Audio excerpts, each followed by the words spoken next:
तो इसके अंदर जो थ्योरम वो क्वेश्चन दिया हुआ है उसके अकॉर्डिंग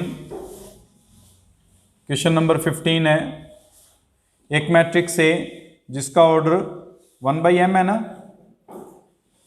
एन बी n/1 है।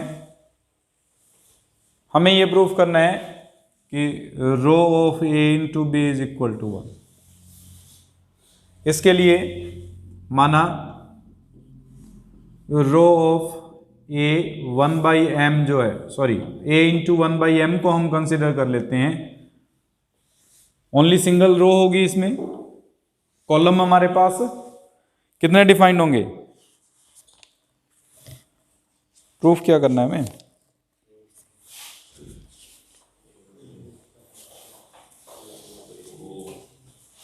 n/1 है ये, यहां पे 1/n है। n ही है ना, मैं उसमें स्पष्ट दिखाई नहीं दे रहा बुक में। सो n/1 का मतलब है n हमारे पास एक कॉलम मैट्रिक्स है। ये कॉलम मैट्रिक्स हमारे पास बनेगी a11 a12 a13 up to a1n के इक्वल, और b 1/n है। n/1 का मतलब तो कॉलम मैट्रिक्स होगी, एक कॉलम होगा। 1/n का मतलब एक रो और n कॉलम होंगे। ये हमारे पास बनेगा a11 12 13 अप टू 1n। मैंने ये गलत लिख दिया ना, 21 31 n1। ये हमारे पास पार्ट बनेगा। अगर इनका मल्टीप्लाई करते हैं a और b का, तो first row first column a11 का a11 से, इसको b ले लें ज़्यादा बेटर रहेगा, वरना कन्फ्यूजन सा हो जाएगा हमारे पास, ये किसके एलिमेंट हैं और ये किसके एलिमेंट हैं। ये बन जाएगा a11 b11, ये बनेगा। फर्स्ट रो का सेकंड कॉलम से a11 b12 a11 b13 up to a11 b1n। फिर सेकेंड रो फर्स्ट कॉलम यानी a21 b11 a22 b12 a21 b13 up to a21 b1n। ये चलता रहेगा। हमारे पास जो लास्ट स्टेप बनेगा an1 b11 an2 b12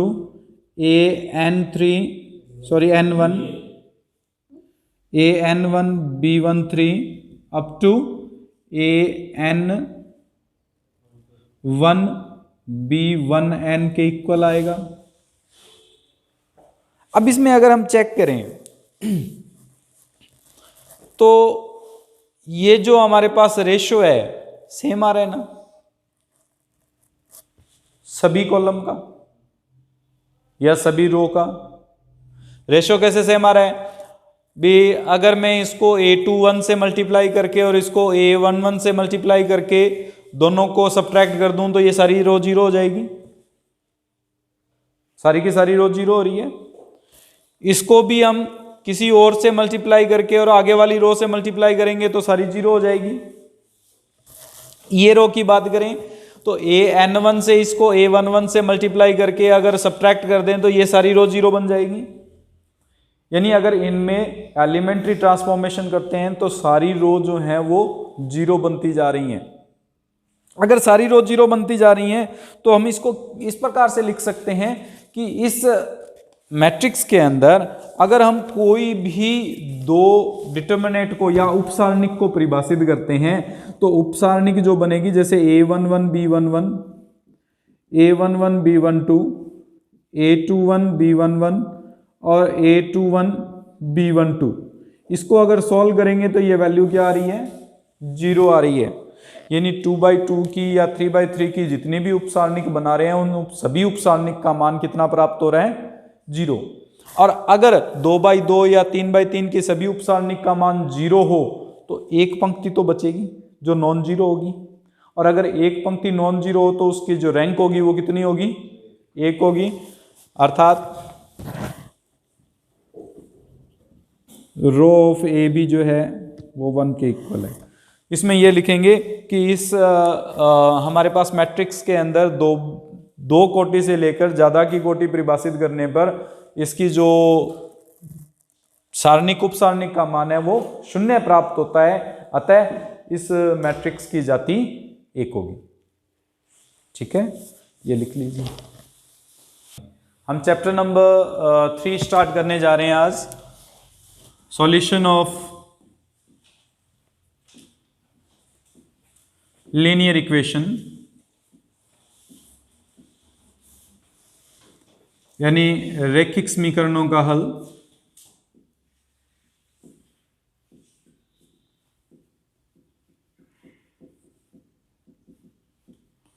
इसके अंदर 2 टाइप से हम टॉपिक करेंगे। एक तो होगा समघात रैखिक समीकरणों का हल, सॉल्यूशन ऑफ होमोजेनियस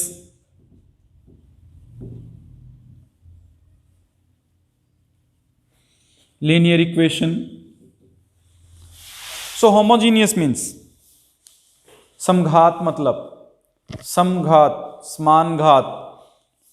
अगर कोई भी इक्वेशन ऐसी हो जिसके ईच एंड एवरी स्टेप में पावर सेम आए, पावर चेंज नहीं हो, तो उसे हम होमोजेनियस इक्वेशन कहते हैं।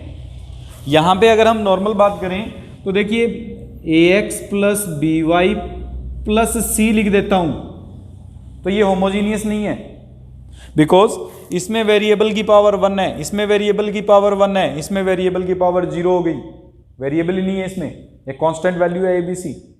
ये होमोजेनियस नहीं है ये हमारे पास, क्योंकि ईच एंड एवरी स्टेप में पावर सेम नहीं आ रही। इसको सेम पावर बनाने के लिए क्या कर सकते हैं, अगर मैं सी को हटा देता हूं, नाउ इट्स होमोजेनियस इक्वेशन, क्योंकि ये हमारे पास 1 वेरिएबल, ये भी पावर 1 है, ये भी पावर 1 है, 2 स्टेप्स हैं, दोनों स्टेप्स में पावर वेरिएबल की 1 आ रही है, इक्वल आ रही है।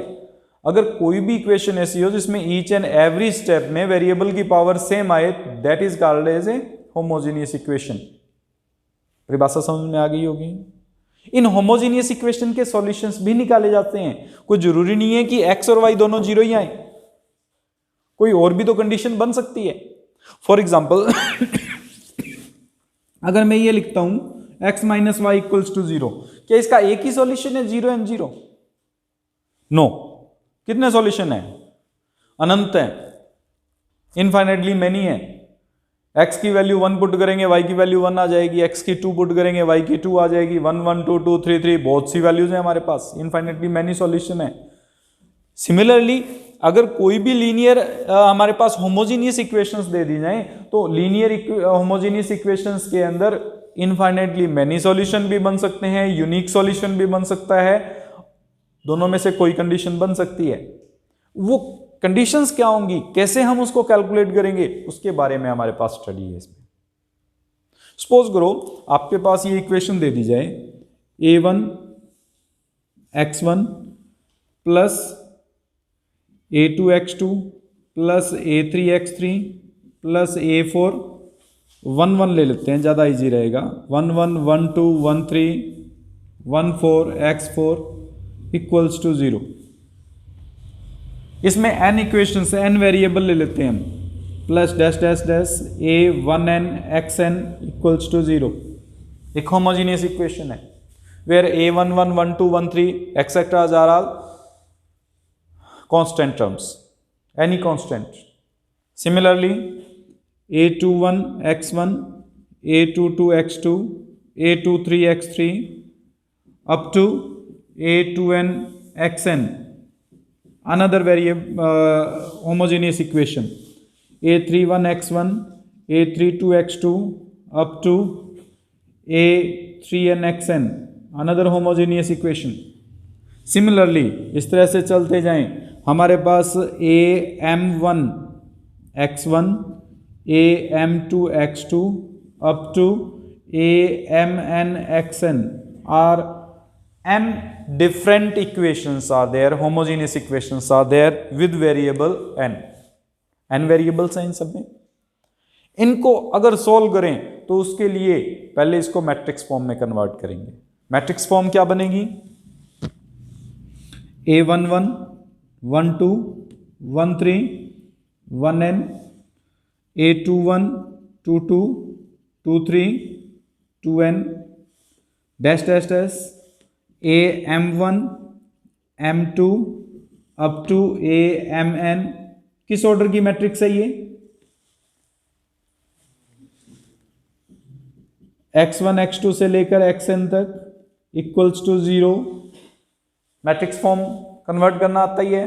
x1 के कोफिशिएंट, x2 के कोफिशिएंट, x3 के कोफिशिएंट, xn के कोफिशिएंट लिख लिए हमने। ये एक matrix AX is equal to 0 की फॉर्म में कन्वर्ट होता है। इसमें A का ऑर्डर क्या है? m/n है बेटा। m रो है, बीच में डॉट डॉट लगाया हमने, इसका मतलब और भी रोज आ रही हैं इसमें, शो नहीं कर सकते। अब इसके सॉल्यूशंस के बारे में बात करेंगे तो 3 केस बनेंगे। फर्स्ट केस, अगर m और n इक्वल है, m और n क्या है? इक्वल। भी m जो है वो n के इक्वल है। इसमें जो number of rows and number of columns जो है वो क्या है? इक्वल है। और rank of matrix A is also equals to n। Rank of matrix A R आ रहा है, R जो है वो किसके इक्वल है? n के इक्वल है। तो उस केस में यूनिक सॉल्यूशन होगा भाई। यूनिक यानी अद्वितीय हल। अद्वितीय हल कौन से? x1 equals to 0, x2 equals to 0 to टू xn इक्वल्स टू 0। और कोई केस नहीं बनेगा। ये सारे 0 बनेंगे तभी पॉसिबल है, अदरवाइज ये पॉसिबल नहीं होगा। रिपीट कर रहा हूं, हम पहले इस मैट्रिक्स फॉर्म में कन्वर्ट करेंगे। मैट्रिक्स फॉर्म में कन्वर्ट करने के बाद में अगर number of row and number of column equal है, n के इक्वल है, और जो रैंक ऑफ मैट्रिक्स है, रैंक ऑफ मैट्रिक्स पीछे हमने टॉपिक किया है, उसमें से कोई मर्जी मेथड लगा के आप सॉल्व कर सकते हो, आइडेंटिफाई कर सकते हो। आइदर एशेलन फॉर्म और नॉर्मल फॉर्म में कन्वर्ट करके rank of matrix A define कर सकते हैं हम। अगर रैंक ऑफ मैट्रिक्स डिफाइन करने पर rank of matrix is equal to n, जो इसका ऑर्डर है मैट्रिक्स का उसी के इक्वल आ जाता है, then there is a unique solution. Unique solution means x1 equals to 0, variables की वैल्यू 0 होगी और कोई सॉल्यूशन नहीं आएगा। आई बात समझ में? सिमिलरली केस सेकंड, अगर m जो है वो हमारे पास ग्रेटर देन n की। ग्रेटर देन n का मतलब number of variables less smaller हैं और इक्वेशंस ज्यादा दी हुई हैं। वेरिएबल तो हमें दे दी जाए 2 ओनली और इक्वेशंस उस पर दे दी जाए 4। ठीक है। और यहां पे भी हमारे पास रैंक ऑफ मैट्रिक्स जब डिफाइन करेंगे, रैंक ऑफ मैट्रिक्स हमें पता है, रैंक ऑफ मैट्रिक्स जो भी आएगी वो आर आइदर स्मॉलर देन और इक्वल टू होगी किसके? m से तो ग्रेटर हो ही नहीं सकती। यानी 2 वेरिएबल थी। इसमें इक्वेशन कैसे, अगर मैं m ग्रेटर देन n लेके चल रहा हूं तो इसमें जो मैट्रिक्स बनेगी A वो किस ऑर्डर की बनेगी? जैसे 2 वेरिएबल है हमारे पास, m इक्वेशंस है तो m/2 ऑर्डर बनेगा। m/2 ऑर्डर की अगर कोई भी मैट्रिक्स बनती है तो उसकी रैंक 2 से तो ग्रेटर हो ही नहीं सकती। जो स्मॉलर नंबर होता है उसके इक्वल या उससे स्मॉलर हो सकती है रैंक, उससे ग्रेटर तो नहीं जा सकता। इसका मतलब m ग्रेटर देन अगर n होगा तो रैंक ऑफ A जो होगी वो r स्मॉलर देन और इक्वल टू आएगी किससे? n से। इस केस में भी हमारे पास यूनिक सॉल्यूशन होगा। x1 और x2 की वैल्यू क्या बनेगी? 0। जो वेरिएबल्स हैं उनकी वैल्यू 0 आएगी। x1 equals to 0, x2 equals to 0 to टू xn इक्वल्स टू 0। ये कंडीशन ही बनेगी और यूनिक सॉल्यूशन को रिप्रेजेंट करेगा। आई बात समझ में? बट थर्ड केस, अगर हमारे पास m स्मॉलर देन n से, वेरिएबल ज्यादा है, इक्वेशन कम है, और rank of A equals to r smaller than equal to m।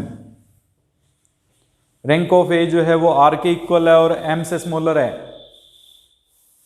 ठीक है। तो इसमें हमारे पास इंडिपेंडेंट वेरिएबल बनेंगे भी। इंडिपेंडेंट वेरिएबल का मतलब जो कि डिपेंड नहीं करेंगे इन इक्वेशंस पर, इंडिपेंडेंट होंगे, उनकी कोई भी वैल्यू हम सब्सटीट्यूट कर सकते हैं, 1 2 3 4 5 इनफाइनाइटली मैनी सॉल्यूशंस उसमें पुट किया जा सकते हैं। और वो इंडिपेंडेंट वेरिएबल्स की काउंटिंग जो होगी वो n माइनस आर होगी।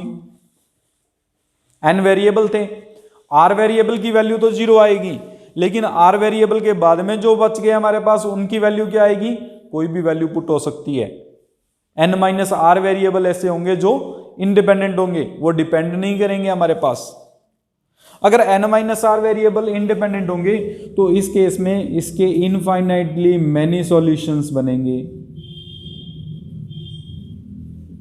इन इनफाइनाइटली मैनी सॉल्यूशन को निकालने के लिए जो इंडिपेंडेंट वेरिएबल है उसको एक कांस्टेंट वैल्यू k कंसीडर कर लिया जाता है और उसके बाद में फिर हम उसको सॉल्व करेंगे। ठीक है, सॉल्व करने के लिए पहले रैंक निकालते हैं, उसके बाद में ही इसके सॉल्यूशंस कैसे निकाले जाएंगे वो समझा पाएंगे। पहले इतना लिख लीजिए फिर आगे करवाता हूं। इसको सॉल्व करते हैं। सबसे पहले मैट्रिक्स फॉर्म में कन्वर्ट करते हैं इसको। 1 1 1 2 minus 4 3 1 minus 2 1 x y z equals to 0 0 0। Order इसमें m बाई n है, n बाई n यानी 3 बाई 3 का ऑर्डर है।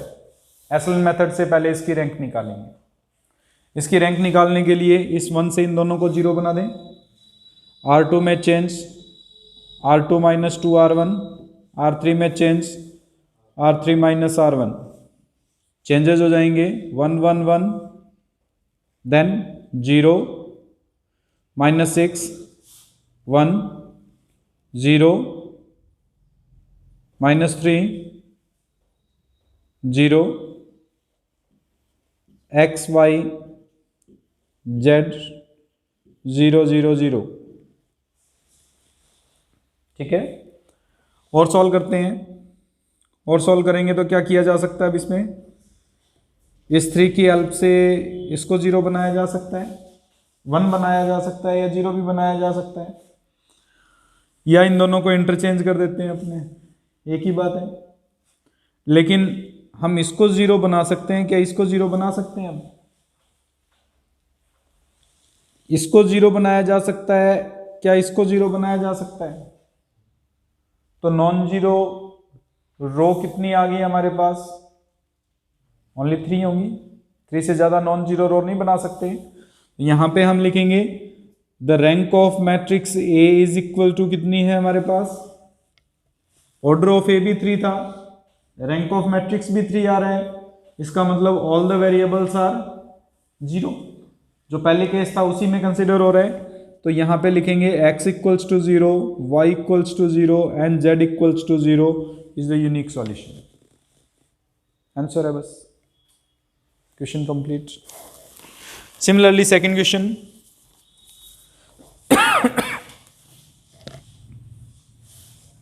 ये दिया हुआ है 2x plus 3y plus z equals to 0, x minus 2y minus 3z equals to 0, 4x minus y minus 2z equals to 0। वही मैट्रिक्स मेथड में सॉल्व करूं। 2 1 4 3 minus 2 minus 1 1 minus 3 minus 2 x y z। SL method में solve करेंगे। पहले इसको 1 बनाएंगे। 1 बनाने के लिए R2 में चेंज कर R1 में चेंज करते हैं, क्या R1 माइनस R2 कर दें। 1 5 4 1 minus 2 minus 3 4 minus 1 minus 2 x y z 0 0 0। Next step में इसको 0 और इसको 0 बनाएंगे। R2 में change R2 minus R1, R3 में चेंज R3 माइनस 4R1, क्या आएगा 1 5 4 0 माइनस 2 माइनस 5 माइनस 7 -3 -4 -7, 4 -4 0, -1 -20 -21, -2 -16, -2 -16 -18, XYZ 0 0 0। कोई डाउट? इसको 0 और बनाया जा सकता है। इसको 3 टाइम्स करके सब्ट्रैक्ट कर दें इसमें से, तो R3 में से चेंज करें, R3 -3 टाइम्स ऑफ R2, 154 0 -7 -7 0 0। इसका 3 टाइम्स 21 -18 + 21 3, XYZ 0 0 0। एशेलन फॉर्म के अकॉर्डिंग ये डायगोनल बन गया, इसके नीचे सारे 0 बन गए। अगर सारे 0 बन गए तो एशेलन फॉर्म में कन्वर्ट हो गया। क्या कोई कंप्लीट रो या कंप्लीट कॉलम 0 बना? Order of a matrix is again 3। अगर order of matrix A is equal to 3, जो इस ऑर्डर ऑफ मैट्रिक्स के इक्वल है, रैंक ऑफ मैट्रिक्स जो है वो ऑर्डर ऑफ मैट्रिक्स के इक्वल आ रही है, that means x equals to 0, y equals to 0 and z is equal to 0 are the 2 solutions. Question number 3, equation दी हुई है हमें x + y -6z equals to 0, -3x + y + 2z equals to 0, x - y + 2z equals to 0। Matrix form में convert करेंगे, 1 1 -6 -3 1 2 1 -1 2 XYZ equals to 0 0 0। Same method, R2 में change, R2 + 3R1, R3 में change, R3 - R1, 1 1 -6 0 4 2 -18 -16 0 -2 -8 +8 XYZ 0 0 0। इसको 2 से divide करके इसमें add कर दें। R3 में चेंज, R3 + R2/2, 1 1 -6 0 4 -16 0 0 0। इसको 2 से डिवाइड करेंगे, 2 2 - 2 0, -16 में 2 का डिवाइड करेंगे, -8 8 -8 0। ये बन जाएगा XYZ 0 0 0। इससे आगे सॉल्व नहीं कर सकते। अगर आगे सॉल्व नहीं कर सकते तो rank of A is equal to कितना आ रहा है हमारे पास? 2। इसका मतलब लीनियर इंडिपेंडेंट वेरिएबल जो बनेंगे हमारे पास वो कितने होंगे? 3 ऑर्डर था, 2 रैंक आ रही है, 1 बनेगा। यानी 1 जो वेरिएबल होगा वो इंडिपेंडेंट होगा। अगर 1 वेरिएबल इंडिपेंडेंट है तो इक्वेशंस बन गई कुछ इस प्रकार से, x + y - 6z is equal to 0, 4y - 16z equals to 0। ये 0 इक्वल्स टू 0 बना रहा है। z को c सपोज कर लें, z इक्वल्स टू k या c, जो भी आप वेरिएबल सपोज करना चाहें, तो y की वैल्यू आ जाएगी 4k, y की वैल्यू 4k और z की वैल्यू k पुट करेंगे तो x की वैल्यू आ जाएगी 2k। So x is equal to 2k, y is equal to 4k and z is equal to k are the 3 solutions of this linear equations. ये हमारे पास third case में बन रहा है, लीनियर इंडिपेंडेंट वेरिएबल्स जो हमारे पास बन रहे हैं, यानी इनफाइनाइटली मैनी सॉल्यूशंस होंगे, k की वैल्यू पुट करते जाएंगे, डिफरेंट वैल्यूज आती रहेंगी। बोलो कोई डाउट इसमें? इस टाइप के क्वेश्चंस मिलेंगे थर्ड एक्सरसाइज में जो आपको सॉल्व करने हैं। सिर्फ आपने मैट्रिक्स में कन्वर्ट करना है, एशेलन फॉर्म में कन्वर्ट करना है। अगर ये ऑर्डर ऑफ ए के इक्वल आ जाए तो सारे 0 आ जाएंगे। अगर ऑर्डर ऑफ ए के इक्वल नहीं है तो उसके अकॉर्डिंग सॉल्व करने की मेथड ये रहेगा। कोई डाउट? ओके।